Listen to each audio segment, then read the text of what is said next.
आज आपण बनवूया काळ्या वाटाण्याची भाजी। कोल ममाच्या रसोईमध्ये तुमचं स्वागत आहे। सर्वात प्रथम वाटाणे धुवून कुकरला 5 ते 6 शिट्टी करून शिजवून घेऊया। काही मसाले घेऊया। मसाल्यामध्ये थोडंसं हिंग, अर्धा चम्मच हळद, अर्धा चम्मच गरम मसाला, 1 चम्मच धनिया पावडर, अर्धा चम्मच लाल मिर्च पावडर आणि 1 चम्मच घाटी मसाला। खडे मसाल्यामध्ये 1 चम्मच धनिया, अर्धा चम्मच जीरा, 4 काळी मिर्च, 4 लवंग, थोडीशी जावित्री, 2 लाल मिर्च, इंच दालचिनीचा तुकडा। खडे मसाले कढईत 1 मिनिट परतून घेऊया। त्यासाठी 1 मोठा कांदा, अर्धी वाटी खोबरं, 7-8 लसणाच्या पाकळ्या, 1 इंच अद्रक हे सर्व कापून घेऊया। कढई गरम करायला ठेवूया। आता 2 चम्मच तेल घालूया। त्यात लसूण, अद्रक, कांदा घालून परतून घेऊया।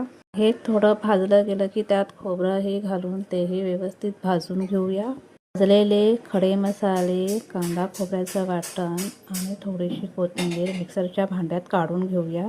अशा प्रकारे वाटून घेऊया। आता कढईत 2 चम्मच तेल घालूया। तेल गरम झालं आहे। त्यात 5-6 कढीपत्त्याची पानं घालूया। आता त्यात वाटण घालून चांगलं परतून घेऊया।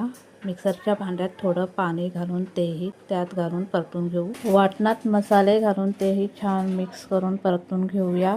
वाटण बऱ्यापैकी भाजलं गेलं आहे। त्यात थोडं पाणी घालूया। चवीनुसार मीठ घालून परत झाकण ठेवून तेल सुटेपर्यंत वाटप छान भाजून घेऊया। वाटणाला छान तेल सुटलं आहे। आता वाटणामध्ये काळे वाटाणे घालून मिक्स करूया। आता वाटाण्यामध्ये 1 बारीक कापलेला टोमॅटो, 1 बटाटा घालून मिक्स करून 15 ते 20 मिनिटं भाजी चांगली शिजवून घेऊया। आपली भाजी तयार झाली आहे। थोडीशी कोथिंबीर बारीक कापून भाजीवर घालून घेऊया। भाजी किती मस्त दिसते। ही भाजी भाकरी, चपाती किंवा आंबोळी यासोबतही खाऊ शकता। अशा छान छान रेसिपीसाठी माझ्या व्हिडिओला लाईक, शेअर, सबस्क्राईब आणि कमेंट करा।